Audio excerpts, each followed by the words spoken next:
Good evening, Hendrick Hudson community. Thank you for joining us. Today is Monday. It's August 17th, and we're glad that you can join us for another parent forum as we reopen our schools for the 2020 school year. Tonight's focus is going to be on our remote learning model. As you know, the governor did give permission for schools to create a 100% remote learning model as one of its options for families to consider as we open schools for the 2020 school year.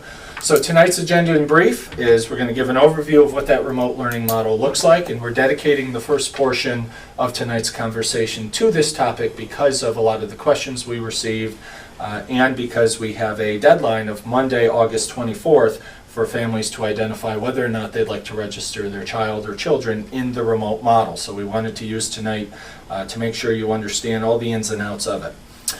If you have a follow-up question from what you hear tonight, we'll be taking questions live. Just send them by email to superintendent@henhudschools.org, and we'll try to get to those toward the end of our session. Remote learning considerations. Really, we want to start this conversation with having families think about some of these things. Is remote learning the parent choice option? Is it right for you as a family? Is your child or children comfortable with returning to school? For the first time, I think in the history of public education, we have been permitted to provide an alternative, a public school alternative to live in-school instruction. It is our remote learning plan. So a conversation for families to have is really around comfort level of children returning to school, and in the same vein, comfort level with children taking the remote learning option.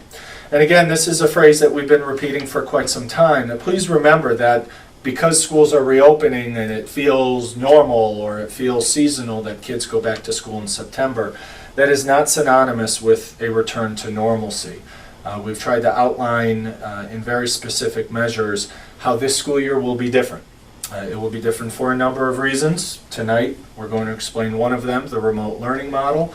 At our middle school and high school, they will have a hybrid learning model where students are in school for 2 days, home for 2 days, and then Wednesday will be a remote learning day as well. Things will look different in public schools all across our state and certainly all across our country. In fact, many school districts and states are rethinking their reentry planning. We are one of them, as we announced on Friday, that we're going to slow down a little bit. We're going to phase in students into our physical buildings and into our classrooms. And also, it's important to remind ourselves that we remain in a pandemic.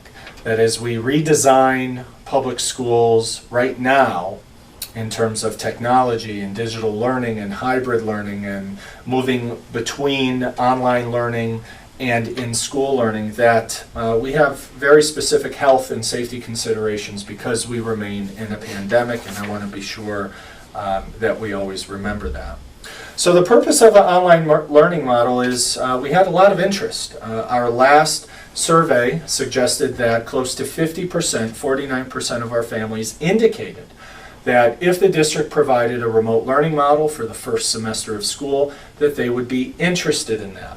That survey was it was published in August, and the results were just released. They're on our website, on our homepage of our website. You can look at that. So what happened is the needle has moved. The needle moved from our June survey to our July survey to our August survey. And over those 3 months, families indicated a greater interest in having access to a remote learning model, and we're pleased that we're able to provide that for you. The remote learning model also obviously provides choice for parents to begin the school year. There are health considerations. There are children and families that are dealing with serious health concerns with returning to schools, and we're pleased that we can offer this. It allows students to remain connected yet be remote.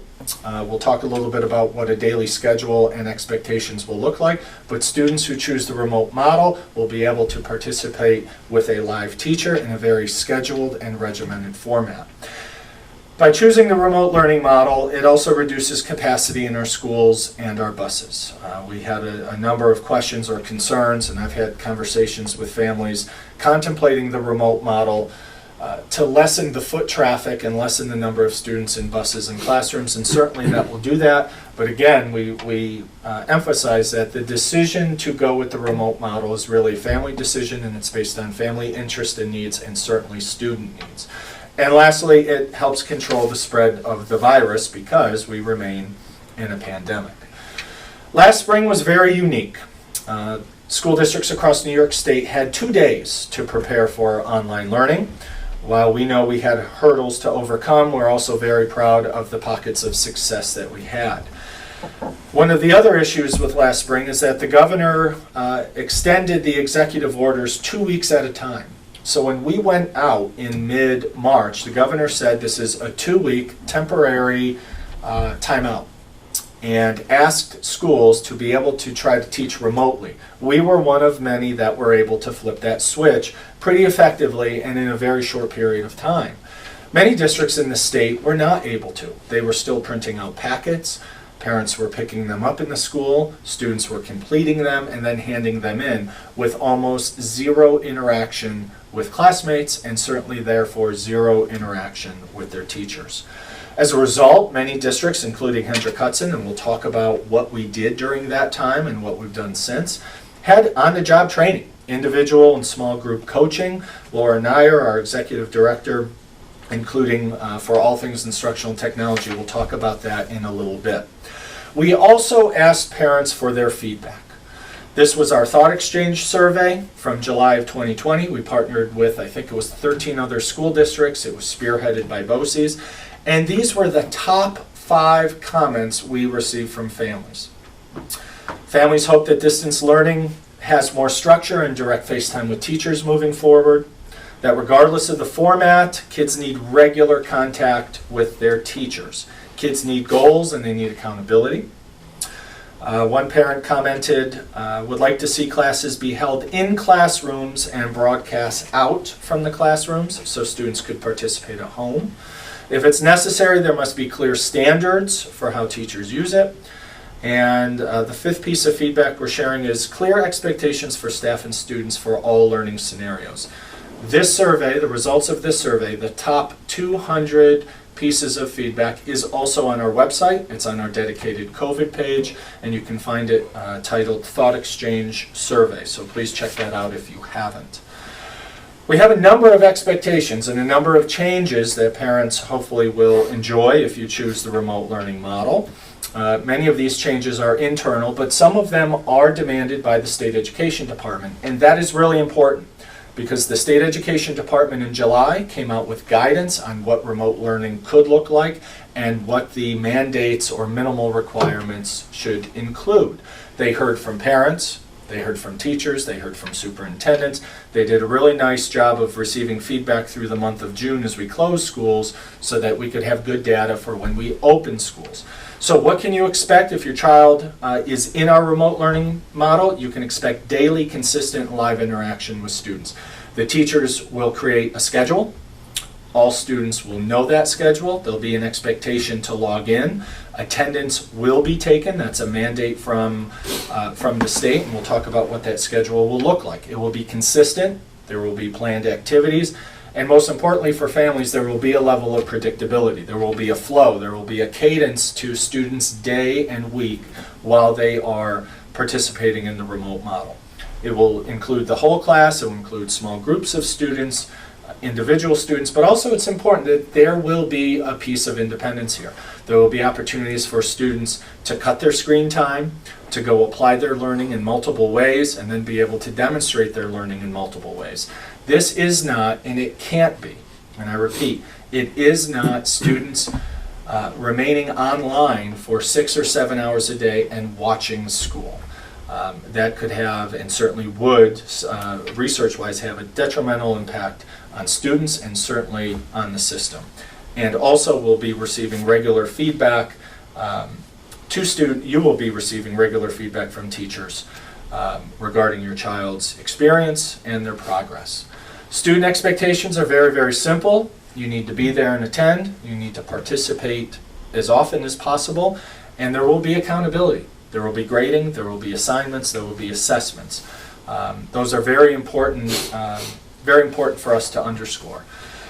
A lot of conversation lately around what have we done to prepare teachers. So I'm going to turn it over to Laura Nyer. Laura Nyer is going to walk us through our training and support slides. Some of you who have logged into previous meetings already heard some of this, but she wants to focus in on exactly what we've been doing from a technology standpoint, from hardware, software, and training our teachers. So Laura, take it away. Thank you very much. One of the things that I've been accentuating a lot is that we didn't start from scratch in Hendrick Hudson. For years, Hendrick Hudson has really focused on instructional technology as a tool that we really rely on. So, for example, probationary staff, new teachers come on board, they are required to learn Google Level 1, Level 2. They have required trainings to use Chromebooks in their classrooms. So we've had a lot of the building blocks ready and prepared to go. We also have an amazing team of tech coaches. So these are instructional technology coaches. They are teachers who apply to be a tech coach. They work before, after school, during school. They are usually the people that all staff go to when they need support or some help. And they were really who we went to right away in the spring when schools were closed, and they helped us create our internal website, which is a wealth of knowledge and resources and tutorials. So you would see and hear teachers creating tutorials to walk their colleagues through how to use Edpuzzle, how to use Screencastify, how to effectively use Google Meet, whatever the tool may be. They now, the minute we were preparing for summer and preparing for what we did not know the fall would look like, but knowing that we needed to improve and ensure that all teachers and students had what they needed, our tech coaches, a good amount of them volunteered to work this summer.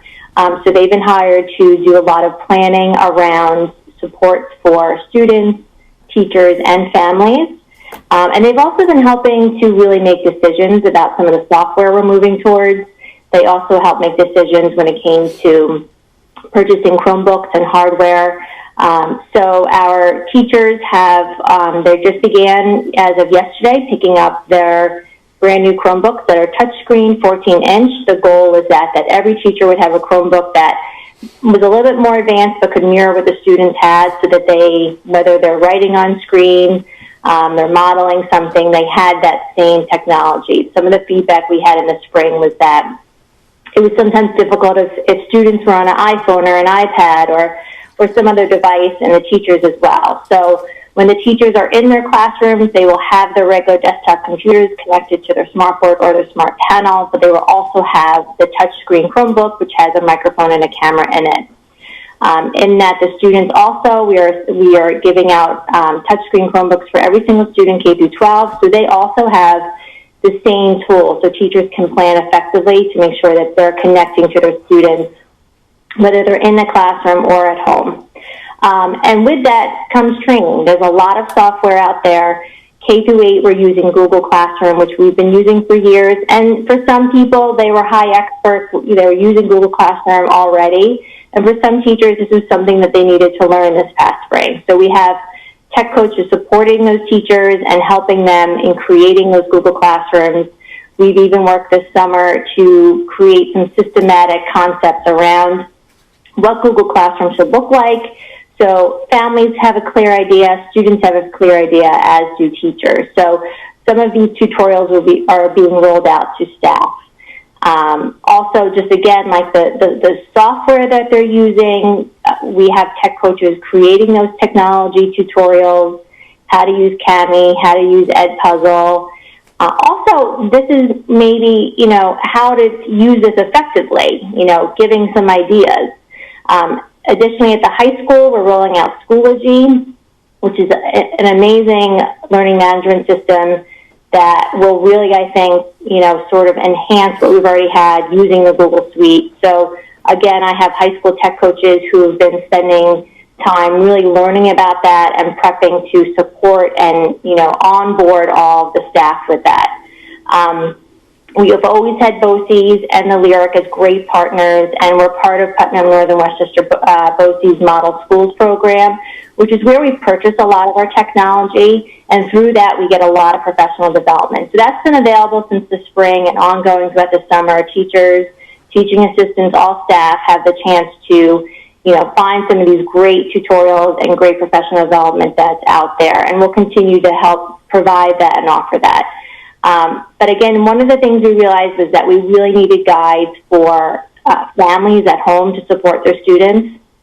So it's another thing our tech coaches are working on, creating some really clear and concise, comprehensive one website where a student or a family member can click in and get how-to tutorials and guides for everything the same way as the teachers are getting. Additionally, families can reach out to the help desk, and our tech coaches are in the process of creating schedules of office hours so that during the school year, before and after school, they can provide opportunities where, and this goes for staff as well, that they can sign up for maybe some one-to-one coaching and help with one of our tech coaches.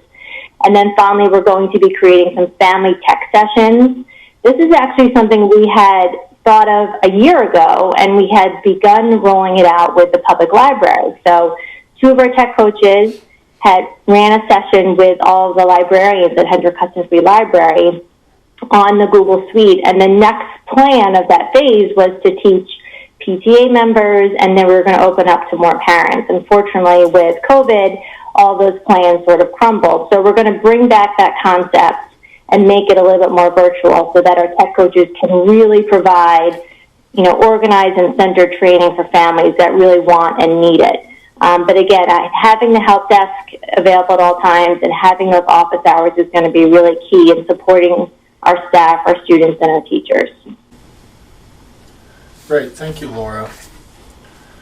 Important to understand, I know Laura commented on it, but our tech coaches are really incredible people. They are our master teachers. They are the teachers who are demonstrating this technology every day. They build lessons and instructional models around use of instructional technology, and they have been a tremendous help. A very specific and significant piece of interest and feedback we've received is what a day in the life of a student would look like. So Dr. Margaret Roller is going to walk us through what to expect, what students and families can expect at the elementary level, and what students and families could expect at the secondary level. Good evening, everyone. Thank you so much for joining us this evening. It's my pleasure to walk you through what we believe a typical day will look like.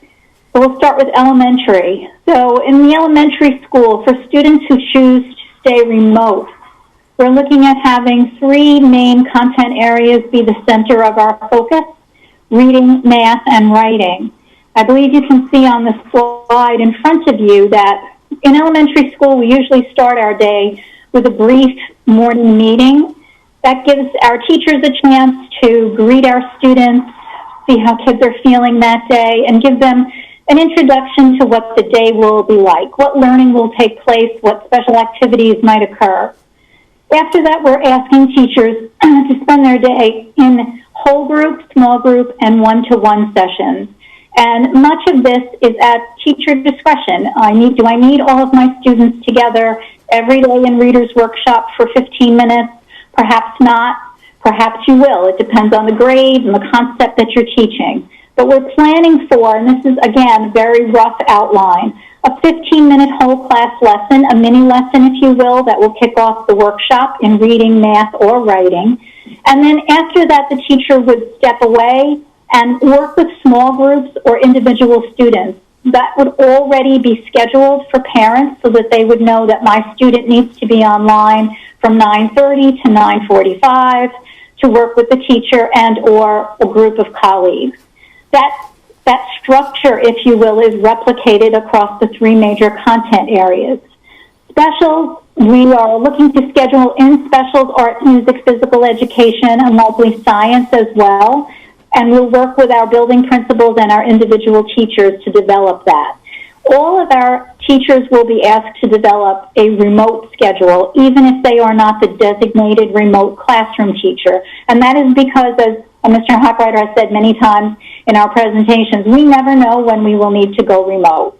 So we have to be prepared for that, and we also have to prepare our families for that. In the opening days of school, a remote schedule will be shared with families so that if the event does come and the governor asks us to close for a period of time, you will already know what to expect on your end in your home for your students. Let's move on to the secondary schedule.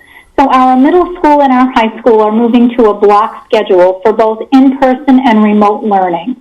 They are slightly different in their structure, as one would expect for two different schools, but nonetheless, they respect the extension of academic work, meaning the periods for ELA, reading, math, science are longer than the normal 38, 39, 40-minute period that we experience in a 9-period day. Remote students will be expected to log into the live classroom, and Laura and I will chat a little bit more about that later on in the presentation. We know that we have two cohorts, A students and B students. AA days are right now Monday and Tuesday. BB students are Thursday and Friday for live instruction. The opposite days for these students are their remote days, where they will be joining their classroom from their home. Wednesdays will be a combination of office hours, a chance for teachers to catch up with students, to fill in individual questions, or perhaps work with somebody who is struggling with a particular concept. There will also be time on Wednesdays for teachers to continue to do extended planning and some professional learning. Again, these are typical schedules. Your teacher's schedule may not mirror this exactly. Over the coming weeks before we actually formally open school, I have meetings with our teacher leaders at elementary, middle, and high school, and then hopefully with our classroom teachers as well, to talk to them about the needs that they see for the students specifically that they teach and how that schedule might best be addressed to meet those needs. Thank you so much. Okay, so our final slide is just a reminder for parents. We published this yesterday that both BV and Furnace Woods will have additional parent forums on this topic on the 19th, on Wednesday the 19th, 8:30 for BV and 4 o'clock for Furnace Woods. And Frank G. will have this conversation with their parents on the 21st, on Friday at 10 a.m. All of tonight's conversation and those three specific conversations will be recorded. They'll be archived for families to reference them if they couldn't make it live. The meeting information will be sent by the school, so look for an email either from any of the three principals or one of their office assistants, and they may schedule additional meetings based on interest in this topic. So we're going to move to some questions that were emailed in previously, and we have our team with us, as you can tell, to respond to various questions. And then if you have additional questions, please send them in to superintendent@henhudschools.org. We already have a couple. So Greg, we have one about masks, cleaning supplies, masks that would be helpful for parents to donate to the schools. So we'll take anything and everything that parents would like to donate. We'd recommend that they provide them to the school principal or to the PTA. I know the PTAs are gearing up to get involved and see how they can support the rollout and implementation at the schools. And there had been a number of events and fundraisers last spring, and so certainly that is an opportunity for folks to contribute and to donate. The next question, superintendent suggested that teachers and staff will not be tested because the district does not have available staff and is not a healthcare provider. Couldn't the district, like businesses, require that staff and employees are tested at a doctor's office or a testing site and present a negative test? Won't students who are tested be required to present a report from a testing site? We'll start with that answer. Yes, if a student or a staff member tests positive, or if they come out of quarantine and even test negative, that information will need to be provided to the district. That is clearly articulated through the CDC and Department of Health. The previous questions are very timely because this morning a number of superintendents met with the Department of Health this morning. The Department of Health is not mandating and is not recommending The Department of Health is not recommending that students and staff be tested. They have a backlog of tests. Results are taking a number of weeks, and they are not suggesting that folks be tested unless they're symptomatic and unless they're recommended to be testing. So I wanted to be sure that I shared that today. That's not a district decision. The Westchester County Department of Health, that's quarterbacking the entire effort around testing and tracing. That is their recommendation. The third one, I know it was stated we're not requiring staff to be tested coming to school. Okay, I think we discussed that. The fifth one, I'm concerned about delays in COVID testing in our area, make contact tracing difficult. Does the district have assurances from local Department of Health that testing results will be available within 1 to 2 days at the time when we start? Quite frankly, no. We don't have that assurance. The health department is pretty clear today that the results are taking up to 2 weeks. But again, a negative test is not a condition of a student or a staff member returning to school. How will there be enough classroom? Oh, I'm sorry. Is there a way we can get a video of the classroom, see what they look like for the elementary students? Yes, that is part of our plan. Our maintenance and custodian folks are going through and finishing their seasonal cleaning and making sure all of the upgrades to the schools are complete and set to make sure, first, it's safe for staff and students to return. But we do believe we'll be able to do that so families can understand and see what a classroom will look like. How will there be enough classrooms and teachers in K-5 to allow for social distancing? Look like they could fit 15 to 20 students in them with the 6-foot rule being followed. If students go in full-time, where's the rest of the class meeting? Who is teaching them? So we cannot have all of our elementary students in our schools not exhibiting the 6-foot social distancing guidelines. We believe that we can have around 15 students per classroom with desks being spread out at least 6 feet. Dr. Roller has been working with our elementary principals on that model. We do have enough certified teachers with our classroom teachers, with our AIS support teachers, with some of our special education teachers. We'll be able to meet a very small class size. Also, the families who are choosing the remote model will also lessen class sizes throughout the elementary school. My second grader wants to know if there will be a party on the first day of school or some other way to make it feel like a celebration when they're reunited. What can we do to make it feel special? This is a conversation a lot of schools are having. How do we re-enter students and not make it spooky but make it engaging? And I don't think anyone has a real answer to that, and that's a hard thing for me to say, but I'm trying to be as sincere as possible because school will feel different with masks being worn, sanitizer, hand washing, mask breaks, trying to go outside in nice weather for instruction to take place and to spread out. We're not sure that that's going to be on the list yet. Certainly, I know the principals are considering what sort of activities can we plan to reacclimate everyone and build a climate and culture that's supportive for kids. But I don't know that a party is in the mix yet, but certainly that's a conversation that the elementary principals will have on their radar. Hybrid plan talks about mask breaks for students. During one of the forums, it was mentioned that if students are sitting 6 feet apart, they're not obligated to wear a mask. They're only required to wear a mask when they're not 6 feet apart. I was under the impression students have to wear a mask at all times indoors, hence the need for mask breaks. Can you clarify if students will be wearing masks at all time except mask breaks, or will they be required to wear masks while sitting 6 feet apart? The CDC guidelines and regulations do not mandate mask wearing in classrooms as long as you can exhibit social distancing. We do need to require mask wearing at the bus stop and on the bus. This is a tricky one. We're trying to achieve a minimum of 6 feet of social distancing. That's child to child, yet some guidance is trickling out, or we believe we're going to expect some revised guidance that it's not child to child, it might be instructional space to instructional space. So we're waiting on that guidance. Our initial commitment was to have students wear masks at all times.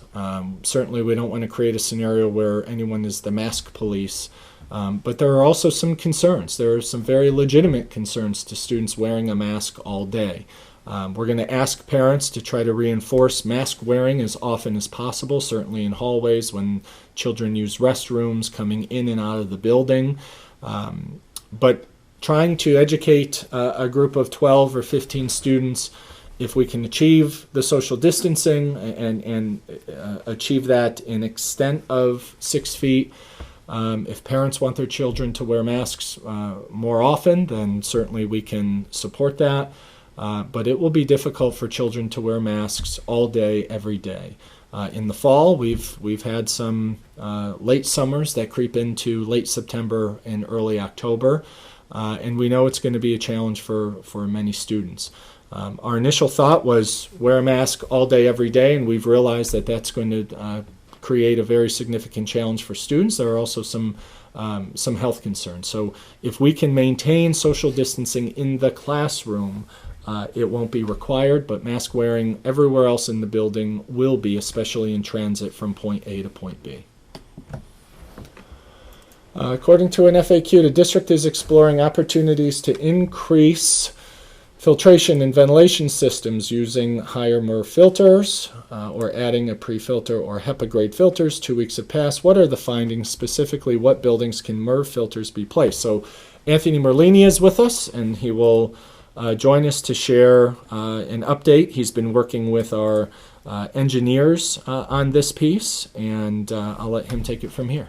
Yeah, so all the buildings can accommodate a higher MERV rated filter, but not all equipment in the building can. So yes, we have more things to investigate with our vendor who supplies us our filters, and to more things to hash out with our engineers in going through the buildings. But in some way, shape, or form, all the buildings have the capability of doing it, but not in all the equipment. So it's kind of like a double-edged sword that we have to look at everything when we're looking at all those things together.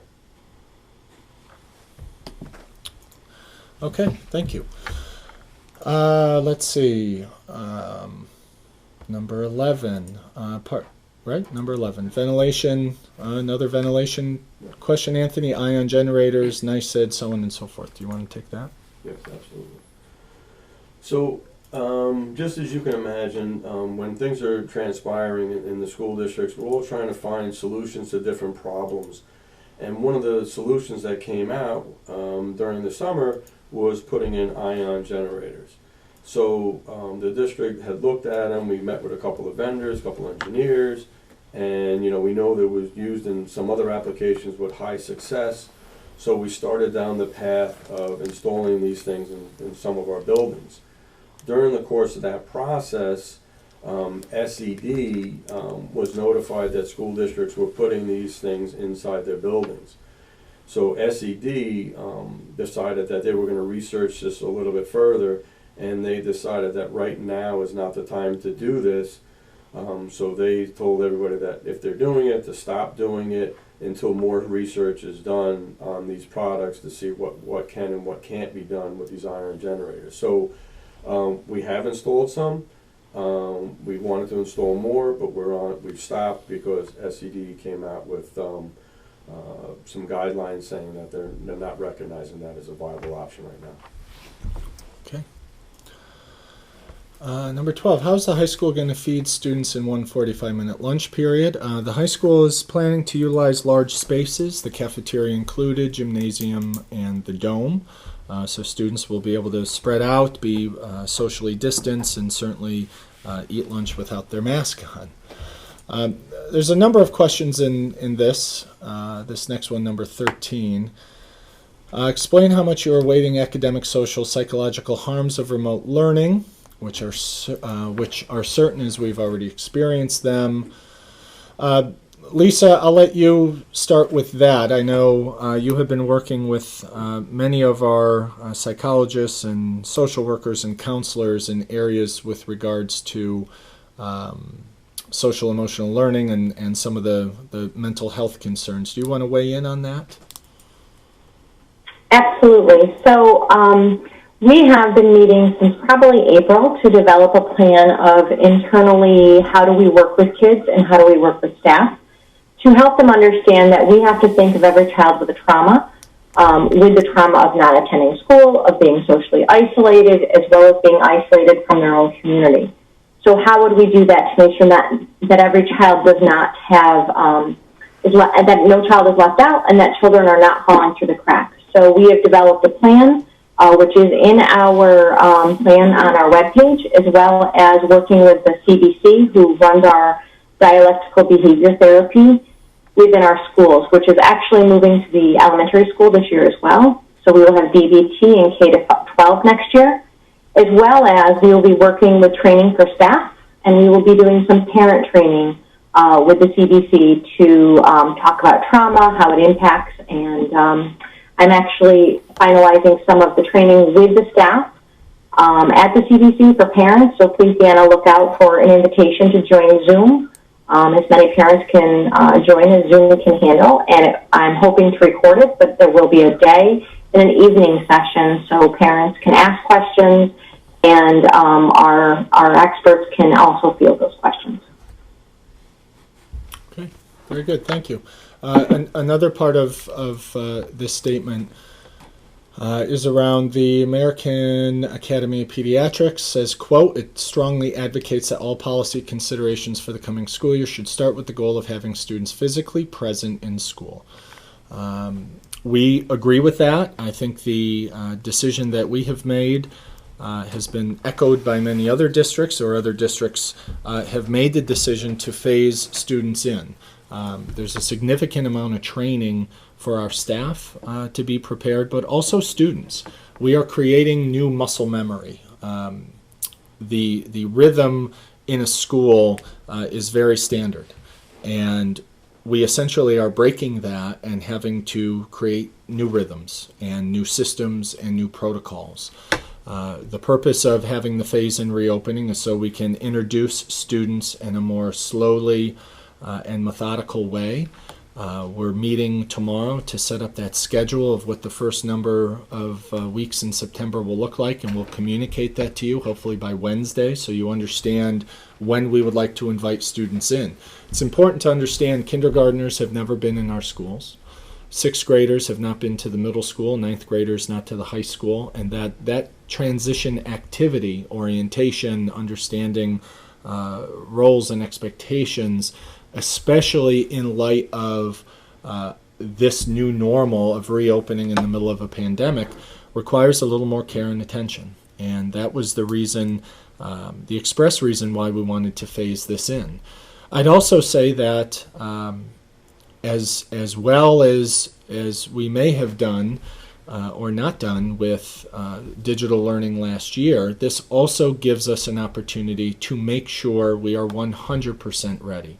The criteria that the CDC and Department of Health has created for when and if schools close for a COVID-related matter is very clear. And all schools are preparing to be closed at a moment's notice, whether it's positive tests, whether it's a group of students need to quarantine. It has been made crystal clear by all of those organizations that we will be moving very fluidly between an in-school model and a remote model. Staffing also. We have, like many districts, concerns about staff that may not be able to work because of specific and unique health considerations. So we have to be able to flip the switch very, very quickly from an anticipation at 6 in the morning that we're going to school, and at 6:15 we may need to flip the switch to our digital plan. I fully expect that to be the case. We had that conversation today with the County Department of Health in terms of what triggers a school closure, a positive test, student or staff triggers a school closure. A multiple day closure will be dependent on contact tracing and the amount of individuals that the County of Health determine could be infected.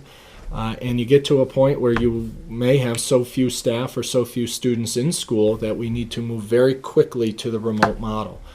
Phasing in students will help them understand the new normal in school, and spending some quality time kicking the tires, for so to speak, and improving our digital system will allow a better transition. If we had had 2 weeks' time, if we had the gift of foresight and time last year to say, you know what, Hendrick Hudson, we're going to spend 2 weeks and we're going to practice this. We're going to practice what remote learning could look like. This was not on our radar last year. It wasn't on our radar 7 months ago. But if we had the time to practice and rehearse and put some systems in place, I think we could agree that everyone's experience would have been a little different from March, April, and June. That's what we're trying to achieve by spending the first couple weeks slowly integrating students, and again, that schedule will come out in a few days, but also making sure people feel comfortable and safe with moving to basically our remote learning plan 2.0, because the state has increased the expectations. They have greater expectations of our staff and the quality of service and program that we deliver when we go remote. Let's see. Childcare. Now that's a decision to start the year 100% remote. Not everyone can work from home. Plan B. Is there a support system plan for those affected families? Yes, and in fact, just before 6 o'clock, we published contact information and opportunities for families to work with the Westchester Child Care Council. There's email addresses and phone numbers for families to reach out so that you can be connected with agencies that can support you. Many of our families have relied on Mother Connection. I've been on the phone with Mother Connection almost daily. They are determining whether or not they can support a program during the first few weeks of September, and not just in the morning or afternoons, but a day-long program. We're trying to find some space and to make sure that they have staff. So certainly that is, we are aware of that concern, and we're going to try to work with parents to make that happen, to make sure kids are safe so parents can go about their day and go about their schedule. The construction status, are they ready to be occupied if we start school normally, or will we be walking into a work zone come October 5th? So Anthony Merlini is still with us, and he coordinates that effort, so I'll have him give us an update. All right, sure. Again, construction is ongoing, but we still anticipate substantial completion by September 8th. And basically what substantial completion means is that the space will be ready for occupancy, but there still may be some fit and finish things that need to be tidied up somewhere down the road, nights, weekends, holidays, depending on what's going on with the occupancy of the building. Taking that into consideration and everything that's going on, the construction was not a factor in determining the phase-in of the instructional model that we're proposing to go to start back up in October. It was just nothing. One does not have to do anything with the other. Great, thank you. When can we expect a confirmation that schools will reopen as planned? Under what conditions will there be another delay? I don't anticipate any delays. The only reason schools would be closed is if the health department determines that there is significant risk or that the virus has spread, and that will be a decision they make. Now, again, I really want to underscore this will be their decision.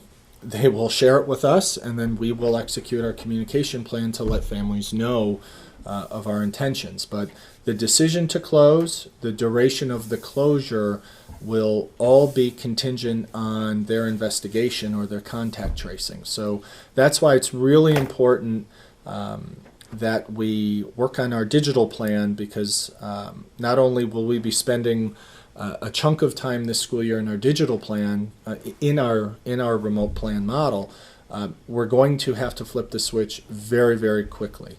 I anticipate, rather than me calling everyone and talking about a delay because of weather or a snow day, it's going to be either around staffing or based on the recommendation of the Department of Health. If enough students select a full virtual, is it possible that those that want to attend school may be able to do it 5 days a week? It's possible. This is actually a regional discussion we're having. We won't know it until we know how many families choose full virtual. Right now, as of last check, just before we went live, we're around 240, 230 families have filled out the paperwork. We anticipate probably more this week as we talk to families about what to expect and what the model will look like. That's around 10% of our student population. Our last survey from a couple weeks ago indicated almost 50%. So we either have some room to go or some families are still making up their mind. But we will determine whether or not we would be able to open more seats for students. It might not be full day, but again, that's one of these unintended consequences of building a hybrid plan or a remote plan. These are things that we will have to address as we go and engage families in what some options are. Again, it's new to our system to be able to provide these sort of alternatives and options. Has it been discussed a place for essential workers can go during school hours? Lakeland Children's Center. It was incomprehensible. There was no plan in place for members of our district. So one of the issues last spring was, yes, first responders, because of their nature as essential workers, under New York State, school districts were to work with agencies to provide child care. The agency that we work with, I mentioned them earlier, Mother Connection, closed. They were not operating during the pandemic back in the spring, and so we worked with the Westchester Child Care Center to identify outfits that were open, and Lakeland Children's Center was one. There were some in Yorktown. There were some in Ossining, and so we tried to help families get connected that way because the center that we worked with was not available to accommodate children. Polycarbonate plastic partitions are approved in New York State, unlike plexiglass, which is flammable. Have they been considered for student desks, except where students can sit comfortably? So Anthony Merlini did some research on this. Fire code is not a deciding factor. They are absolutely permitted in schools if polycarbonate. If they are not an option, may I purchase one for my elementary student to use at his desk? So Anthony has certainly done some research, and his collegial circle has talked about this, so he has some information to share. Sure, I can talk a little bit to this. Had they been considered for students' desks? Yes. At this point in time, we decided that we weren't going to go with them. It was just a district-wide decision. It's in line with a lot of the other districts in the surrounding area. Some have decided to limit what they're going to do adding these, and some have decided that they're not going with them at all. They do add a couple of concerns because they need to be disinfected at the end of the day because they are another surface that would need to be cleaned. They do have other considerations when it comes to airflow inside the room. So all these things were things that we weighed out. Fire code is not a deciding factor. Like you said, they're polycarbonate, so they can be permitted in schools. SED has asked, though, if you are going to use a large amount of them, that you do get some sort of writing letter up to them that you will be using them so that they're aware of that you're using them. It's not an approval process, it's just a notification that you have them. If they're not option, may you purchase one in an elementary school student to use at their desk. I've discussed it with the superintendent, and we feel that if that's something that you feel that you want to bring in, and you purchase the right one, it's like outfitting your student with a pen or a pencil or some other object that they bring to school. They would just have to make sure it's something that's not going to fall off the desk and injure another student or become a hindrance inside the classroom. Great. Joe, do you want to add anything? I know. I think I look at it as added security and element of safety if families would like to do that. So we welcome it. I would certainly advise a conversation with the principal in advance, or certainly your child's teacher, to make sure that everyone's on the same page. Question 20, despite what's written in plans, parents have misconceptions about mask requirement. Please state clearly that under the plan, masks will not be required where social distance, when students are at their desks, even though some students might choose to wear them. Absolutely correct. The guidance is, please wear them if you can't be 6 feet apart. Please wear them on the bus at the bus stop. Please wear them in transit, in restrooms, office spaces.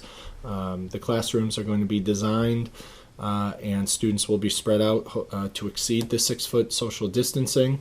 And for reasons we explained earlier, we want to allow students to also take mask breaks if families are asking their children to wear a mask all day. But certainly our goal is to make sure that we can achieve the 6 foot social distancing in all of our classrooms. Can I, as superintendent, request masks to be worn at all time, even when students are distant, with an exception for those with medical issues? Those with medical issues, the guidance is clear that they're to notify the school that they have a medical issue. The district did purchase masks. We also purchased some shields, face shields, about 2,500 face shields. Enforcing the mask policy, even when social distancing, I think, is going to create a debate in our district around the science, or what the guidance is. And what a lot of districts have decided to rely upon is that if families want children to wear masks more frequently, certainly they can.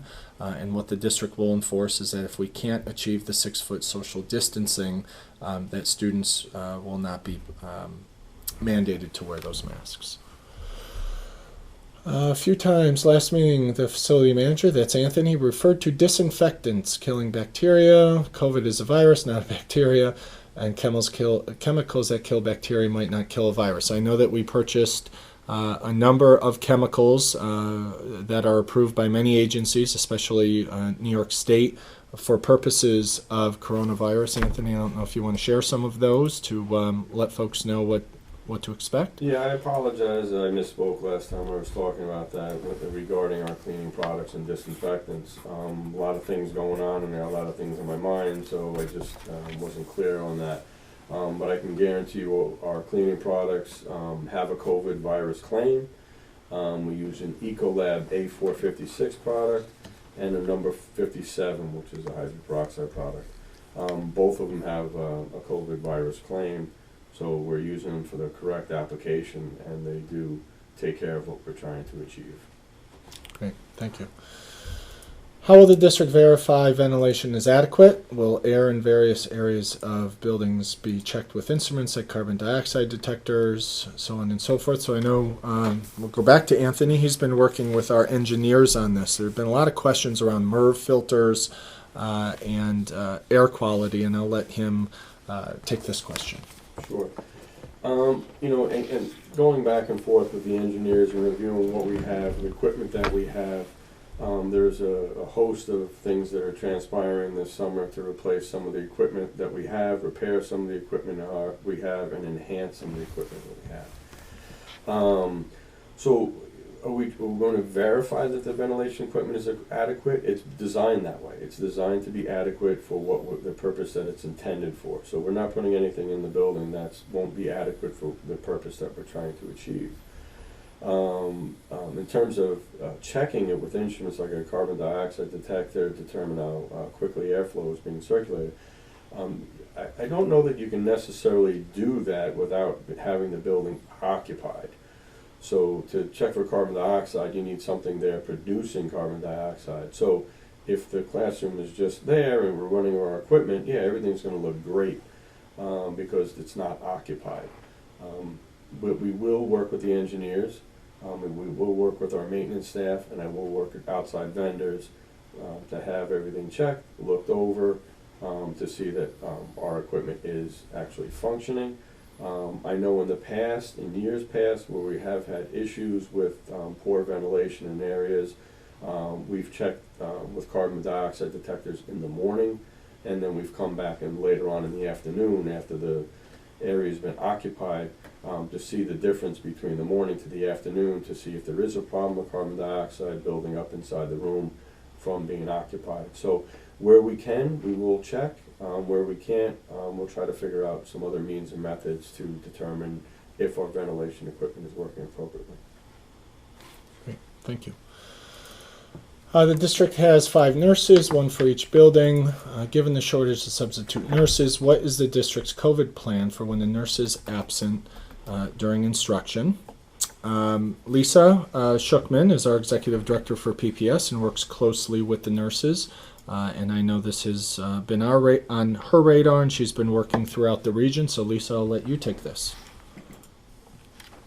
So we've begun attempting to hire a nurse for the 2 openings we have, and in that we may get some substitutes. But along with that, we also work with our BOCES, and they provide subs. Last year, we were able to bring on a 6th nurse that rotated each building, so we didn't have a sub shortage at the end of the school year. Once we get all of our nurses in places, I have already been in contact with BOCES about a 6th nurse as well. There are some other options out there, but I would rather stay with a registered nurse versus bringing in a CNA or an LPN. I'm looking for guiding principles, health and safety and health of all personnel. Will there be centrally located disposal bins for masks and gloves? Will there be 2 persons using a bathroom at a time? Will there be one-way traffic flow with one-way signs? We talked about the ventilation piece. The ventilation systems won't be disinfected, but regularly cleaned. One-way traffic flow with one-way signs. To the extent possible, yes. Some of our schools, if they were one-way traffic, they'd be dead ends, particularly some of our elementary schools. But I know that Anthony and the principals are going to look at opportunities to try to control or restrict hallway traffic.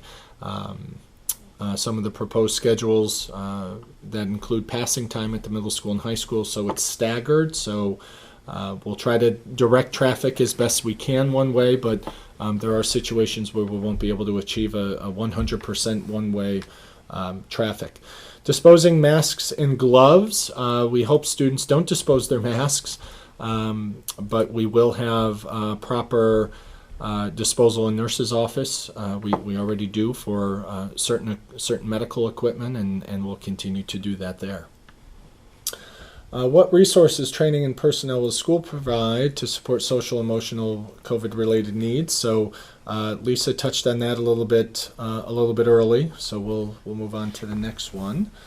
Virtual classrooms should include a lot of interaction. How will the remote option compare to in-person in terms of interaction? We talked about the schedule there. Will there be a minimum, and what will it be? Margaret, do you want to just highlight that a little bit in terms of probably what the schedule could look like? And there are a few questions around minimum and maximum standards that we're considering. So the 6-12 schedules, because they're block in and block out, students will be following the same schedule. It's not so much an issue at the secondary level, although the remote kids, on the days that they're dialing in, if you will, to their live classroom, will have kind of background activities as well. There's particular concern about the length of time that our elementary students are on and live. And so, as I shared a few minutes ago, there is a condensed schedule for remote learning for elementary students. We will continue to revisit that as we go along with the remote students and adjust specifically to meet those needs.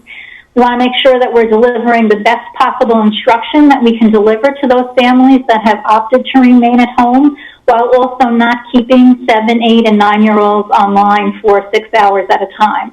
So as we continue to develop those schedules with teachers and principals and are shared with our families, the dialogue remains open about the length of time that especially our younger learners are engaged in front of the screen. Great, thank you. The next couple are about the remote model. We talked about some of these. Are we confident your children will receive the same quality and scope of instruction? We are. We have spent, as you've heard earlier today, considerable resources and will continue to spend resources in terms of training and staff development. If we, the goal is based on, again, some of the numbers by grade level that we see families choosing the remote option, that we would obviously have some dedicated teachers at the elementary level. They would be our teachers who want to teach remotely and are really good at it. So certainly we're going to continue to have high standards in that model. If I choose the remote model, why do I have to commit to the end of January? The idea is so that we're not mixing cohorts of students, that students are not starting at home and coming in or going back. We want to keep a continuity of instruction. That's a phrase New York State Education has used to try to keep things as consistent as possible. If you start in school and no longer enjoy that experience for whatever reason, certainly we hope to accommodate families by having students go to the remote option. We have to consider class size, what grade your child's in, make sure there's enough space and that it doesn't the virtual class size doesn't become too big, because a lot of, if not a vast majority of the effectiveness of the virtual experience for students is going to be able for teachers to meet and work with kids in small groups or individual opportunities. The reason we wanted, again, commit for the first semester is that's a clean break. It's a clean break all throughout the organization, and that would give us some time to get feedback from families, to see where we can improve, get feedback from our teachers to see where we can improve, and make some adjustments before just trying it for a week or two and then going back. Certainly we would address some of these things on a case-by-case basis, but a lot of districts we've consulted, and we've tried to build these programs together to be consistent within the region, and the idea is to try to have a specific commitment so that we can plan for class sizes, we can account for teachers, and account for the number of children in classrooms, whether they're in school or remote. Will there be opportunities for children to meet together with the teacher outside, socially distanced? That's a really good question. I think it depends. We'll have to see how that plays out. Certainly, it would be a great opportunity. I know the principals are interested in trying to create activities so that the students who are choosing the remote model still feel part of the culture of the building, and maybe some after-school activities. But this is new to us, so those sort of opportunities we will build as we go, and I hope families can understand that. But it would be really important. I think I echo the sentiment. I think we all echo the sentiment that to have a good balance between high tech, meaning the remote model, and high touch, meaning feeling included and feeling part of something and being able to physically see classmates and your teacher. So that certainly would be something that we would put on the radar. I heard there's a possibility students who opt for remote learning could end up having a teacher online who's not their classroom teacher. Yes, that could be true, especially in the elementary model. Depending on the number of students by grade level, we will have a dedicated teacher to that grade level. How would that instructor be able to have in-person introductory meetings with students? How would the teacher, the teacher will not be from another school district. It would be a Hendrick Hudson teacher. I would be assured that the teacher will be covering the exact same material. So this is good. So Margaret, I'm going to throw it over to you. Margaret meets regularly with our elementary grade level leaders. The grade level leaders are basically department chairs in our elementary school by grade level. They meet frequently. Back in normal school, they met at least once a month, and I know last spring they met much more frequently, and we anticipate that they'll continue to. But that's a conversation. That meeting is a space for a conversation about sharing best practices, about sharing pacing guides, making sure that wherever your child goes to third grade, that they're having a consistent third grade experience, and it's not contingent on your zip code. So Margaret, I'll turn it over to you. Well, you actually just said just about everything we need to say, but I'll reiterate that, especially at the elementary level where we share curriculum across 3 schools, we are, I would say, remarkably tight about our instruction. Our teachers do a fabulous job sharing that curriculum from one elementary school to the next. They talk all of the time, informally and formally, as Joe just mentioned in our monthly meetings. There is continued dialogue about staying not on the same page every day as one another, but keeping that pace going. This will be especially highlighted as we look to appoint a teacher who would teach children from all three schools. So that would only be even greater a focus for us to make sure that teachers were comfortable, that they were where their colleagues were in the math, the reading, the writing. I am highly confident that that is something that is not even a worry in my eyes. Right. Thank you.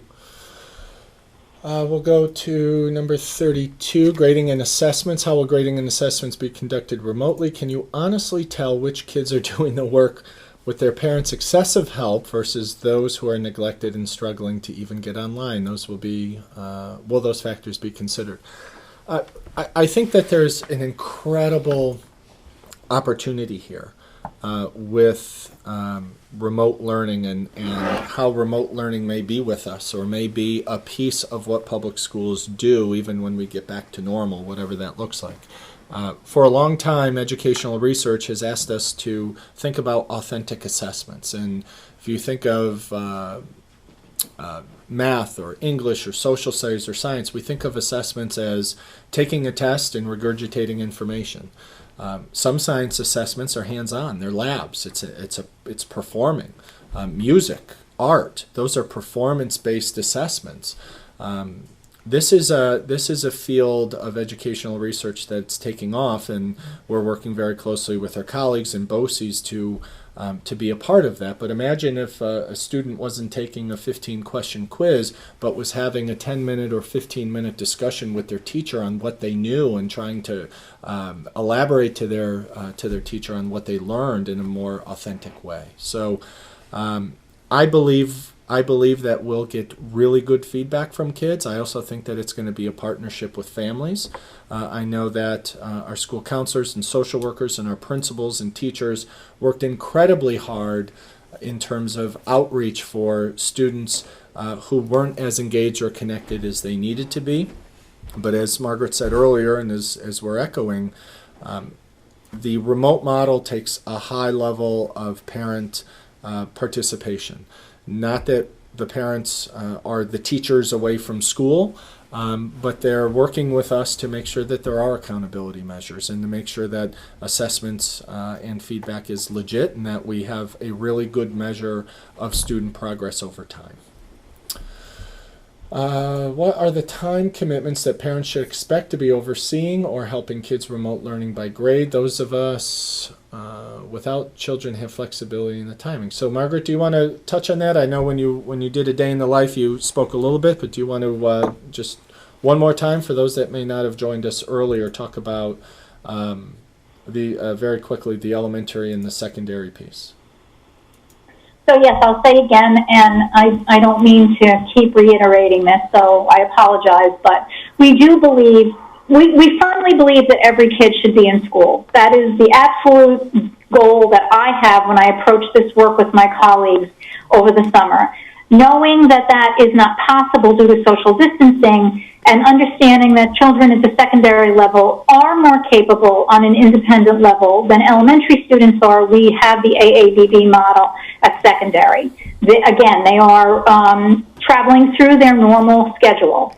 At the elementary level, again, we don't want children on the computer 6 hours a day. Yes, they would be in school for 6 hours a day, moving in and out of different activities, engaging with special teachers, going to a lunch and a recess period. So we're condensing that experience and making it more intimate in the sense that they will have more small group work and more one-on-one time to address the learning concepts that are most significant in their grade level. Great, thank you. Let's see. Number 34, is there a local place to find nannies, tutors, helpers for parents who work during the school day? Some of the information that we posted with the Westchester Child Care Council, again, just before we went live, they'll be able to help. Those are called, I think, learning pods, and while they're not an endorsed child care center or they're not credentialed, they may be able to help. And also I'd reach out to your PTA. I know I've spoken with some parents who are considering the same sort of model. I have a friend who lives outside of Atlanta, Georgia, and his 2 children who are remote for the first 9 weeks. A number of families in the neighborhood did the same. So I would start with the contact information we provided on our website, and also perhaps the PTAs could assist. This is about kindergarten and orientation. So we're meeting tomorrow, and part of our meeting with the elementary principals tomorrow is to discuss how we orient kindergartners to their school and meet their teachers. So we believe that children or kindergartners that are going to start remotely, they are still welcome to meet their teacher and tour the school and get acclimated, even though parents may choose to have them do the remote model. So we hope to have that schedule and opportunities to sign up for that in the next couple days. Under the hybrid plan, how would groups A and B be determined? Would the division take into account specialized classes like honors math? So many schools are dividing groups A and B by alphabet because we want to keep families together. So we're trying to make sure that a 6th grader goes to school on the same day as a 12th grader for obvious reasons. We're looking at those metrics now to see where the cut point would be, and we'll make special considerations for families. Of course we will. Would the division take into account specialized classes like honors math? So honors math is going to run. Let's use the middle school, for example. The difference is the number of students physically in the classroom for honors math would effectively be split in half or as close as possible by alphabet. So we don't anticipate any courses that have historically run to not run because of this. It's just we're breaking the class into 2 groups, so there would be fewer students in the classroom at the same time. Are there concrete numbers of students that will remote learn and students that will be in school and those undecided yet?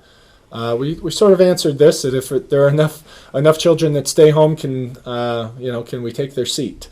The deadline is Monday, and I know I'm getting questions of whether or not we can delay the deadline. We'll consider that, but the deadline is Monday.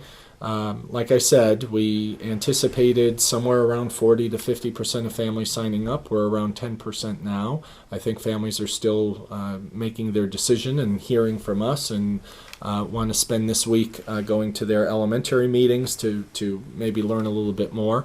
But once we get past that hurdle, we'll regroup and we'll see what the numbers look like. But again, that ties back to why we're asking for a 1 semester commitment, because we really do not want to have and really can't have a revolving door, because then we just won't be able to safely account for everybody. When will we be given remote learning schedules? Expectations be made clear as to how many hours a day. So Margaret talked about that. That's going to be a conversation that once we know the numbers of families that are interested in the remote model, we'll work with those teachers to create that schedule. But it will feel like a school day, morning meeting, taking attendance, birthdays, kids being able to share what they did over the weekend or over a vacation. So the goal is to have a cadence and have a rhythm to school that's consistent. But those schedules will be developed when we know and we have final numbers of how many students want to participate. In the phased-in plan, if I select remote-only kindergartner, come to school. Okay, we just answered that. Lisa Schuckman's going to answer number 40 and number 43 with regards to children with an IEP and support. So Lisa, I'll toss those 2 questions over to you. So as we've spoken before, children with an IEP, if they are in school, typically the K to 5 is daily, and then 6 to 12 is 2 days on, 2 days off. However, I know I've been in contact with at least the middle school principal. He is attempting to get kids in 4 days a week, depending on the schedule. The high school is still up in arms. The IEP, the ABC class and the Sailor class will come in 5 days a week, as well as the 12-1-1 students K to 5. I'm not sure it's the question as to what extra support would be provided, so I think I would need more clarity on that. If your child is remote and they're home on Wednesdays, there will be live meetings with a resource room teacher, an ICT teacher, maybe your OT, your PT, and your speech. As far as related services, especially at the elementary level, is pulling students together to have a small group. We have many different ideas out there. I'm meeting specifically tomorrow with all related service people. We've talked about having the elementary principals group the kids together so they're in the same room. We have talked about pulling students, if it's two students in my class and 2 students in teacher B class, 2 students would be remote in the building while the other 2 are with the therapist, and they would go back and forth and have a teaching assistant in the opposite room. So we're coming up with all creative ideas so students can continue to stay in their own cohorts, but to also get as much live experience as we can offer them throughout the school day. I think that covers my questions. Okay, thank you. There are a number of questions in number 42, and I'm going to have Laura Nyer help with part of them, but I'll start with, let's see, number 1, how will they live stream? So there are some significant concerns with just a blatant live stream of an entire classroom. There are student safety concerns, there are student identification concerns. Families don't, for many really valid and good reasons, don't want their child videotaped or audio taped or photographed. So we have been working with BOCES, and Laura has been talking to her colleagues about how the flow would be that a teacher would be able to engage remote students for a little while also having some students live in their classroom. So from a technology standpoint, Laura, do you want to talk about that briefly? Sure. So, like you said, it has been a discussion in my weekly meetings with all of my colleagues that oversee technology in the districts, and everybody has been struggling with, what to do, what's the best solution, and some of the phenomenal solutions that are out there, which are cameras that might move and follow a teacher around the room, are extremely expensive. And a lot of people have pulled back on that concept because of the cost and also because of the unavailability of the equipment. A lot of what we're dealing with right now is just lack of surplus. Like I mentioned in some earlier meetings, many districts are waiting for Chromebooks. They're not getting their Chromebook orders in until January. So what we're doing is we're relying on these high-quality Chromebooks we just purchased for the teachers. They are 14-inch screen.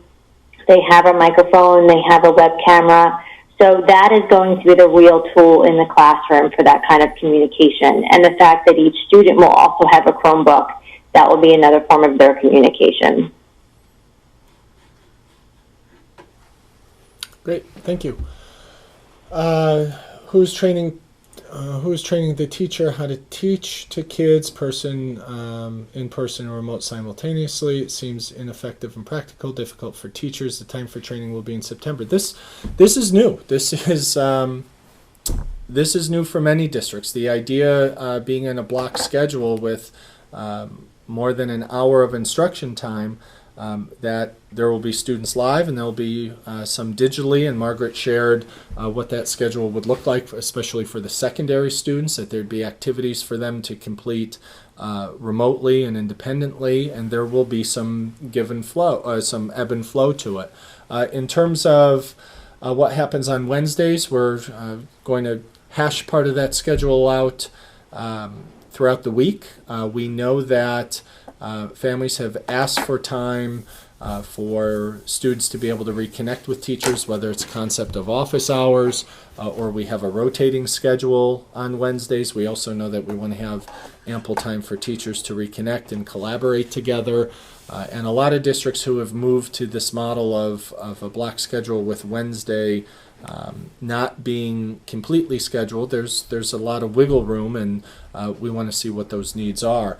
In terms of teacher involvement in planning this, I know we've spent a lot of time sharing the amount of input and training and opportunities that we've provided our staff since last March, and Laura talked about it in great detail, but Margaret, can you just elaborate a little bit on your conversations with staff and some of the opportunities they've been afforded over the summer as the state has asked us to develop these alternatives and options? Well, honestly, I feel like we've been talking all through the spring, constantly revisiting what we were doing. I know we, as Joe mentioned, when we first closed, it was everybody try to figure this out as quickly as possible. And then as time went on in the spring, we kept coming back to one another and trying to refine the schedule and define what it meant for a kindergartner versus an 8th grader to spend time in that environment. That really continued over the summer with work on curriculum, and this past week we had some of our elementary consultants online with folks talking about what it means to deliver a workshop remotely, building in that mini lesson in a virtual environment, being prepared for that even if at first you're not the remote teacher, but being ready to go quickly to that model. In terms of the schedule itself, if we want to get all kids back, there weren't really a lot of options to do that. We knew the way to get elementary kids back was to split the classes and to see if our buildings could sustain the number of sections we had to add, and then, of course, if we had qualified staff to do that. We are very lucky in this district that the answer to both those questions has been yes. That's a little trickier at the secondary level where really we don't have as many teachers teaching a course as we do teachers teaching a common grade at elementary. So I do believe that as we said earlier, as we continue on in this process, my job is meeting with teachers and refining those schedules and those daily interactions with kids based on the needs of their grade or their course. And then as we move forward through the semester, constantly talking to each other about how we can make this a better experience. Great. Thank you. Let's see. The second part of that question is around some of our systems, arrival, dismissal, to and from classroom. How will the teacher therapist still be able to give student full time? Okay, Lisa talked about that. Number 44, about busing. I don't want my child on bus because of proximity to others. If you're going to make a late drop-off and then a late pickup, keeping children. Okay, so yes, this is very significant. We just posted, as I said earlier, survey results from August, and I'm going to look them up very quickly to tell you that it was around 60% of our families said that they would drive their children to school. So we anticipate that we're going to have much fewer kids on the bus. 62% indicated that they would let their child ride the bus. Okay, so we know that we'll have fewer kids on the school bus, and we'll be able to spread children out. So we have been speaking with law enforcement because we know we're going to have heavier traffic. We're going to have more cars on the street, more cars pulling in and out of the driveways at our schools, and so we've worked with the school resource officer and our security folks, and we know that we're going to have a presence there. As I said, we're working on the drop-off and pickup schedule. They do need to be staggered. We will need to create a safe space for students to congregate safely as they enter the building before instruction begins. And the other part of the question is about, I thought I saw something about, that's a question that we had emailed. Number 45, our last question that was sent to us earlier.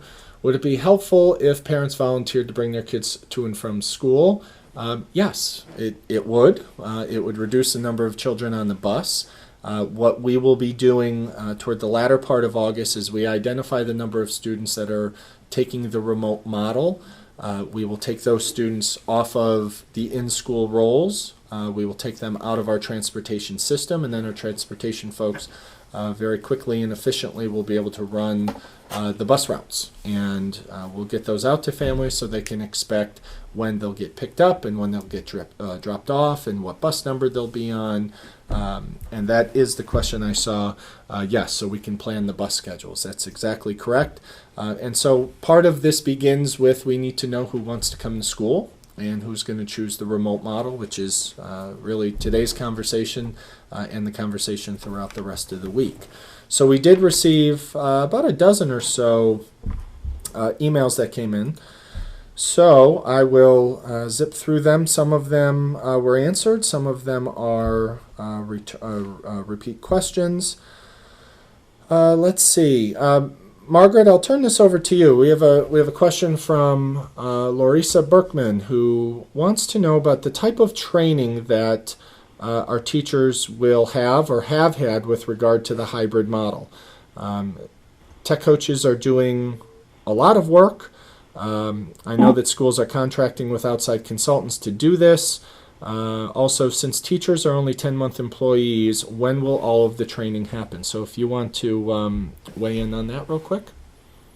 Sure. So we work with a specific company who has been delivering professional learning to the middle school and high school for the past few years. They will be coming in the beginning of September to talk about what it means to teach in a block schedule. We have, as Laura and I mentioned, bringing on board Schoology for our high school teachers, so they will have training on that learner management system.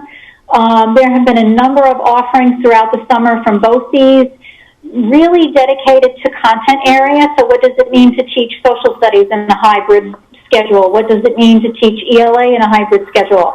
We've been sending those out to teachers. I have been approving any number of requests to attend those workshops, not just through BOCES, but at other places. I myself am taking a blended learning course right now through a consultant online. So there are a myriad of opportunities for us, whether they are self-directed or directed by the school district.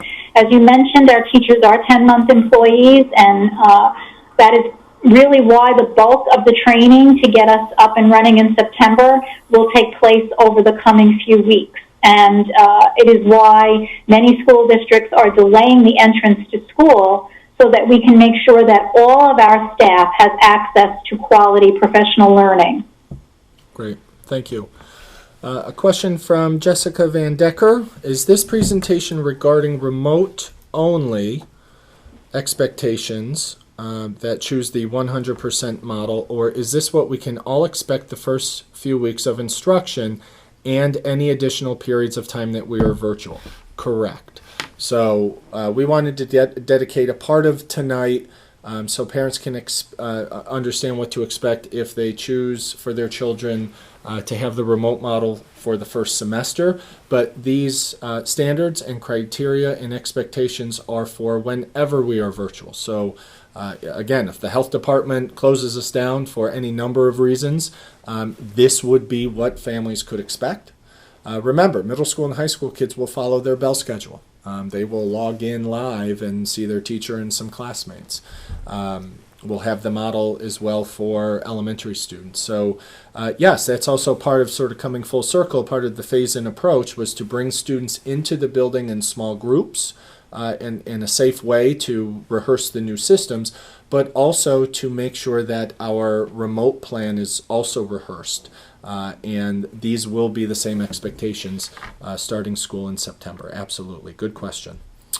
Will the presentations be online? Yes, we will. Sarah Rubin asked that. We will put the presentations online, so look for those tomorrow. Question about Wednesdays. Explain how Wednesday's schedule will work. This is from Lydia Simonetti. So as we said earlier, we're going to work with our building administrators, and I know they're having conversations with their teacher leaders on how Wednesday could flow. It might be a shortened period where teachers meet with every child throughout the day. It might be office hours. It might be an opportunity for students to access other resources like school counselor, social worker, or some of those other activities to take place, but we'll have that wrapped up shortly. Start time. Is there a mandatory start time? There will be a mandatory start time for the remote model. Absolutely. Again, the state education department has mandated that there is live daily interaction and that there is a mechanism for attendance. So yes, we will have a start time, and we will be keeping track of students that attend and make sure that they follow the schedule. Will kids be penalized if I cannot drop my child off until after school starts? These are extraordinary times. Certainly, we are not focused on penalizing anybody. So certainly that's a conversation to have with your principal. We don't want anyone to miss instruction if you're in school, but certainly we will be able to work with you. Sarah Rubin has another question. Please elaborate where teachers will be located. Should we go entirely remote? Where will they be located on September 8th? Staff will report to the buildings. They will be teaching out of their classrooms for a number of reasons. We need to have our staff together for a significant amount of training, not just around the remote model, but about our entire system and creating, as I said, new behaviors and muscle memory in terms of the impact of opening schools in a pandemic and with all of the guidance from CDC and Department of Health. The health department, and I want to be real clear, the health department will tell us if schools are closed for purposes of a positive test or a number of staff that need to quarantine. They will help us with the decision on whether or not we need a hard close and everybody stays out of the building and teaches remotely. Our expectation is if we can open our doors for staff to teach out of the building, that is what we will do. So good question, Sarah. Thank you. Joan Vogt. I don't feel like I have enough time to make a decision about remote or in person since we are using this week for details. Can we push back the deadline? We're going to talk internally as a team. As we said earlier, there are many dominoes that fall. We talked about busing schedule and identifying teachers. I would say this. I would say we want to have a really good idea of families that are interested on Monday the 24th. And that's why we have the deadline on Monday, so families can have another conversation with their school principal this week. If you're not ready to commit or you need more information, you can email any of us and certainly we'll walk you through it. But it will be easier, as we said earlier, for the reasons we shared, it will be easier to start in school and then move to remote. So this is an opt-in. We talk about state tests where we opt out. Well, this is an opt-in. That's why we have the document online, and it's a contract. It's an agreement between the district and families, just so everyone understands the expectations. So don't feel like you have to make a rush decision. If we don't hear from you, you will have a seat in a classroom in your in the school where you live. I know we're talking about elementary, for example. But we will, if we can extend the deadline, we'll let you know, but we're trying to stick with the 24th because of all of the activities that we will need to plan after that. Jean Bartle has a question about labs, chemistry, physics. Yeah, this is a regional discussion. Some of our outstanding high school lab teachers were able to do virtual labs and demonstrate labs. It was really phenomenal. We highlighted a number of those teachers and their activities last spring. We are in constant conversation with Advanced Placement, the College Board, as well as New York State, obviously, that there is a lab requirement for Regents exams. This is a statewide issue, not a Hendrick Hudson issue, so I know it's on the state radar, and they will certainly give us guidance, and we'll pass that on to families when we receive that. So thank you, Jean. We said the PowerPoints are going to be up on our website. Look for them tomorrow. Okay, we had another question about maybe delaying. We had a question around Wednesdays. We're still sort of filling out the details with Wednesdays. Okay, our friend Michelle Piccolo Hill, a few questions. We may have addressed these. She's just catching up. So, time allotted. Yep, we talked about the schedule for face-to-face, about what parents can expect, how long their kids, or how often their kids will have an experience with their teachers online if they're in the remote model. Part of the problem last year was that the meets were left up to the discretion. Nope, as we said earlier, they're going to be scheduled, they'll be regimented. There is an expectation from the State Education Department that those happen frequently. Will high school virtual students have break group out discussions with the teacher aside from just logging in? That's the plan, and we're going to talk about that with our teachers. That's part of the training that Margaret and Laura talked about, of how to manage two different groups of students but move them along at the same time. And will children that are logging in virtually be able to comment and participate in the class, or will they be observers? Margaret talked about that. I think there will be some ebb and flow to this. Certainly the goal is not for children who are at home just to watch the the teacher teach and watch the students learn. And Laura talked a lot about some of the staff development that we have. Let's see, masks. Wearing masks. If a parent doesn't feel comfortable, they can ask their child to wear a mask during class, but no one else will be required to wear it. Well, they'll be required to wear a mask if we can't achieve social distancing.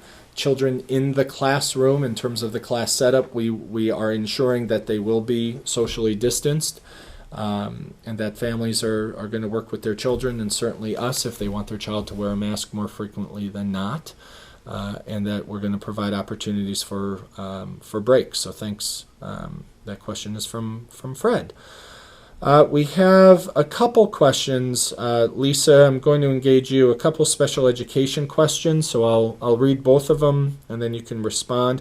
One is, will there be a remote option for elementary special education? Will there be a dedicated remote special education teacher? As well as a question regarding how are we going to meet IEP and 504 goals? So we will obviously have a remote option for our special education students. Will there be one dedicated remote teacher? It depends on the numbers at the end. We may have to have multiple numbers K to 5. I know my last count, I had about 46 students that were going to be remote K to 12, so we'll have to look at those numbers. As far as being occupational therapist, scheduling and meeting students with an IEP or 504 plan, and how would we measure their goals? So what we've discussed is that we can offer live or remote depending on what the parent wants, but it would be a live student with a live student if you do come to the school, and would be measured that way. If not, as Mr. Hochreiter just shared, all related services are expected to be live and in person, so those goals will be worked on either collaboratively during the session or a one-on-one benchmarking time. So that's really going to depend on what your child is. It's very difficult, obviously, doing OT or PT remote when you're asking a child to navigate their way through a building, a community. Those will have to change. We'll have to change where that location is. If it's an occupational therapy goal, working on writing, there may be a slant board that's provided. I know part of Google also has an area where a student can write and the therapist can see it. So we're going to have to become very creative. We have a great assistive tech team. Ms. Van Valkenburg, who is our OT, and Ms. Howe, who is our speech language therapist, really work collaboratively with teachers and one another and everybody in the related service department to provide those tools. So you will be seeing something different this year when it comes to related services. Great, thank you. Sarah Rubin with a follow-up question. Margaret, I know we kind of touched on this, but maybe just one more time. The amount of time per day parents should be expected to be available to help their young children, elementary students. So if I'm a parent and it's great, we have this coordinated schedule and kids are going to be online at the beginning of the day, 9 o'clock, 9:15, what have you, and they're going to move with these short bursts of instruction. What recommendation would you make to families in terms of them being available to support their children? I would suggest that it's likely there are probably about 3 hours of the day at least where you would be needed to get them on and off a platform. I'm talking about our youngest learners now. Obviously that changes as kids transition to the intermediate grades where 4th and 5th graders certainly are capable of doing that on their own, so they would require supervision, no doubt, but I'm sure that a lot less parent interaction than a 6 or a 7-year-old would need. We're trying to bear that in mind while also delivering the best possible experience we can. And I know teachers are eager to communicate with families about what that looks like on the parent end. Laura mentioned earlier that we're doing some videos to help parents with some of the learner management systems that we'll be using. It's hard to really pinpoint it exactly, but that's what I would guesstimate. And it'll be an on and off experience with the little guys especially, so that they can take in a lesson and then maybe step away for a few minutes. Certainly step away for an extended lunch and play time at some point. All things that we're still trying to nail down specifically with folks. Great. Thank you. This is an interesting question. It's one that our team talked about for a while today. So I'll turn it over to Laura, who wears the HR hat. She's been doing a great job trying to recruit a bench of substitute teachers, building-based subs. So the question is, when a middle school or high school teacher is absent, will a sub be able to carry out the plan with all of the technology involved? Laura, what do you think? Yeah, that's and again another big question around the region, and Enrique and I are both working on trying to identify and support all of our staff across the district, because it takes more than just the teachers. It's the teaching assistants, it's the aides, the custodians, the bus drivers, everybody. With that, we are doing our best to recruit permanent building subs. We do have permanent building subs always and all the time. And the goal of that is that they have recognizable faces that they see all the time and get to know the building and get to know the teachers. So at one of our most recent board meetings, we were able to appoint a lot of those returning building subs that are certified teachers, and we continue to look for more. So if anyone's out there that is a certified teacher that wants to join our team, we welcome you. It's a great opportunity and experience. A lot of times we get some new teachers or retired teachers who want to come back in. And again, they work with the teacher. So if a teacher is going to be out, they can share their lesson plans, they can share the goals, and also they would be part of our training. As permanent members of our staff, they get all of the regular training that the rest of the staff have. So they would know the technology, they would know the safety requirements, etc. Great. Thank you. I'm going to toss this over to Lisa Shookman. Lisa, the question is, how will IEP meetings go if you choose remote at the elementary level? Whether you're remote or live in session, we will actually be holding all of our CSEs and 504s virtually still. We do not have the space to be able to spread out and be 6 feet apart. We can't socially distance in the buildings where we have small spaces. We don't have the proper ventilation in some of our spaces because it just is like a closet that we sometimes get to use.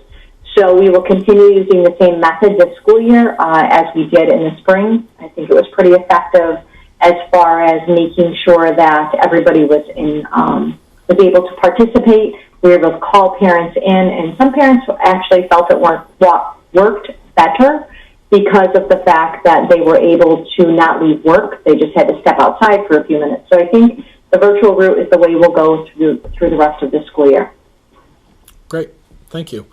A question from Suzanne about sixth grade orientation and a tour of the building. Yes, that's one of our goals. That also is one of the many reasons for phasing students in. As I said earlier, sixth graders haven't been in the middle school, or at least not for purposes of getting ready for school. So I know that Mr. Owens and his team is planning how to bring in sixth graders, how to introduce them to their teachers, even though we're starting remote. So yes, there will be an opportunity, and that is being worked on. In terms of busing, Melissa has a question about busing. Will there be a possibility that the normal pickup and drop-off times would change? Yes, and the reason that there's a possibility it would change is because the routes usually change every year based on the number of students demanding transportation. So if your bus stop was always at your mailbox from when your child was in kindergarten to fifth grade, it may move when they get to middle school because of the middle school age students. So I would expect a change, but that will be communicated well in advance. Laura, I'm gonna turn this over to you. A question from our friend Sarah with staff who may have medical needs in returning to work. So I know you spent a significant amount of time at our board meeting on Wednesday talking about some of the changes in various laws, and of course those are private conversations and we're not going to discuss them here, but In terms of teachers who have bona fide medical reasons not to return, you're working with them in the union. Can you just talk about that process briefly? Sure. Again, this is something that Enrique and I are working together on. This falls under FFCRA, and under that there are a few different areas of leave that people can take. And this is a federal law. There's extended FMLA, which is FMLEA. There's EPSLA, which is a 2-week leave that is connected to someone who might be quarantined or taking care of someone who's quarantined. Also under FMLEA, there is the ability for staff to take a leave if their child's school is closed, for example. If their child's school is closed on a hybrid schedule, which many districts are, they could take an intermittent leave. So they could come to work on the days that their children go to school, and if their children's school is closed on, say, Tuesday, Thursday, and they're doing a hybrid model, then that teacher would be able to take an intermittent leave on those specific days, and that's when we would require coverage and substitute teachers. These are big decisions that staff need to make as staff are trying to figure out their own child care needs for themselves. As much as they want to come back to work, some of them do not have the ability to do so. We also have people, yes, who might have accommodations due to a disability, so that falls under the American Disabilities Act, and through that process they submit information to us about their disability and their physician's recommended accommodations, and from there we will do our best to assign reasonable accommodations within the school district and the school that we have.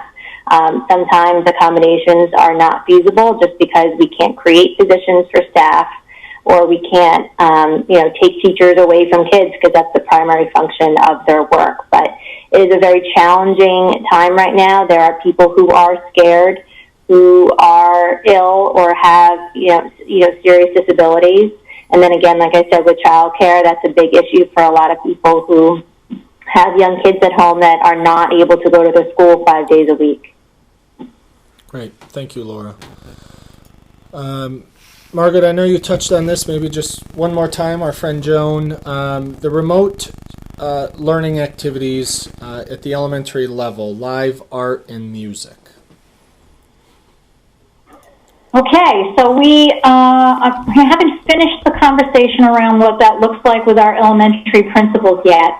Clearly we know what it looks like live, and we also know the challenges that we faced in some of our special areas over the spring shutdown. We have, thankfully, some amazing teachers that have already sent suggestions about how they could change that instruction online. I shared with the PTA a few weeks ago that we also recognized that some students didn't have the materials that they needed to participate fully in some of our art classes. So we're looking at including some take-home baggie materials, especially for our elementary students, to make sure that they are able to participate. It's challenging, there's no doubt about it. I think the teachers in those different disciplines are working hard to come up with plans, knowing that they will have a remote audience, but we are committed to providing those opportunities for children who decide on the remote option and are not able to be with us in person. Great, thank you. We have a question about the rate of transmission with regards to the number or percentage of students and staff required by contact tracers to quarantine can inform the decision to move between virtual and hybrid model. Okay, can we get school-specific, building-specific, or district-specific rate of transmission from Westchester County of Health to make this building-specific rate of transition inform virtual to hybrid to virtual shift? So yes, we will be working very closely with the Department of Health on that. That was part of our initial conversation today with them, that they will advise the district whether it's a classroom that needs to be closed, a wing of a building. It will all depend on the contact tracers, but they will make a recommendation to the district, and I will see if if they could share with us the number or percentage with regards to rate of transmission. Another question in the same email. Let's see. The board made a decision to do a phased reopening. Yes, so we communicated to families on Friday that we will not have school open per se for students on September 8th. Tomorrow we're going to plan what the activities for our staff and for certain students will be in September. As we committed, we want to have a schedule to you by Wednesday so you can understand when students can return to the building. I know we said October 5th because that was a nice clean first Monday of October, but we also know there is shell shock with a date of October. So we're trying to move that back into September, but try to use those first couple weeks for very, very meaningful purposes that we discussed tonight. And the remote-only option. Okay, just need to clarify and make certain. If we do not opt for the remote-only option, can we keep our middle schooler on remote-only once the hybrid model starts in September or early October until we're more comfortable with her return to school in the hybrid? Or does she need to be in school for any period of time before we opt to have her at the remote only? So no, like I said, it's easier to move from the in-school model to the remote model. With some notice, of course, because we want to make sure that we have enough seats, but you're mentioning a middle schooler. So yes, that is certainly easier. There were some questions earlier about if I start in the remote model, can I just come back to school? And that got into the discussion and the rationale to having a window of first semester commitment so that we can allocate our staff appropriately, we can have our class sizes well in balance, and also for transportation. Okay. We have just a couple more, and then I think we're going to call the night here as we reach 2 hours. Let's see. One more question. I won't name who. Tracking teachers' time online. Can we track teachers' time online? Do we have the opportunity to see how long they're using platforms? So, Laura, I'm going to kick this to you. I know there was some sort of breaking news in terms of how we use the Google platform, as well as a new platform that we're using at the high school, that the high school asked to pilot, and we're implementing that. So can you talk about how we can track student use or engagement, or teacher use and engagement? Sure. So, like we said, we are rolling out Schoology for grades 9 through 12, and that in itself has metrics built in a ton on the back end. We also have ClassLink, which is going to replace Clever, if anyone is familiar with that, to create a single sign-on. And with ClassLink, we also have a lot of methods to see behind the scenes, you know, how often people are using certain software and programs and how long they're online. But again, with Schoology, it's going to give teachers real-time data on what their students are doing and when they're doing it. They can even assign assignments, live assignments right then and there, maybe a formative assessment that they want to shoot out to their students, and it has to get done. So there's lots of creativity that comes with Schoology, and we are just learning more and more every week with it. And then again, with Google Education has really been spending their time in the spring to really, you know, respond to all of our, you know, educators like ourselves who are asking for more. We need more. And even just the capability of Google Meet, for example. A lot of districts paid for going to Zoom. We decided to stick with Google Meet because we are such a Google school, and Google is wrapped into what we're doing with Schoology at the high school, so we're going to continue to be Google K through 12. But Google just announced, even just recently, you know, just some enhancements they're making with Google Meet, for example, with blurring the background or allowing kids to have a virtual background for privacy, attendance tracking. And then again, another enhancement with Google and Google Enterprise, which we will be purchasing, is going to give us a ton of data behind the scenes, again, for teachers and for administrators to make sure they can see what students are doing, if they need help, if they need assistance, same thing with staff. So yes, there are a lot of opportunities for us to get tons of metrics, tons of data.